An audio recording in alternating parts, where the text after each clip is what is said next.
paparazzi na minha frente. Deixa ele assim quietinho, que é tão bom.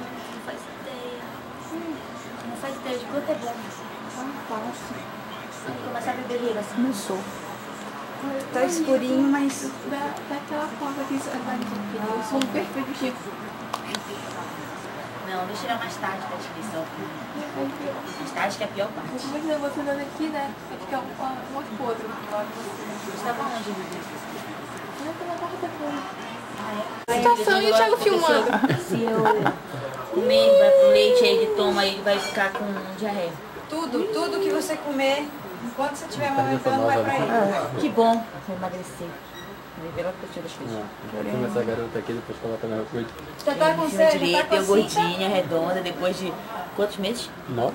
Não, Uma comidinha, 4, gostosinha. comida, sopinha. A farmácia da Hannah aqui. O que eu ia te falar? Eu esqueci. É repórter, tu tem que dizer e descrever as coisas. Ah, também. sim, tu já tá com 5? Não, vou colocar amanhã, porque eu não tô falando. Amanhã eu como. Fora. O bendito do sutiã, eu vou viajar amanhã. A Britney Então você fala pra mãe Spears aqui. trazer.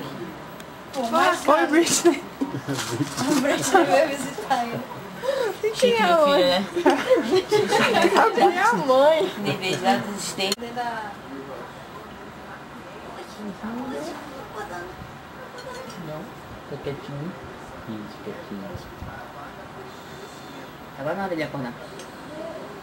Eu só chegou aqui na hora que ele chora. Eu saí, cheguei e ele começou a chorar. Eu saí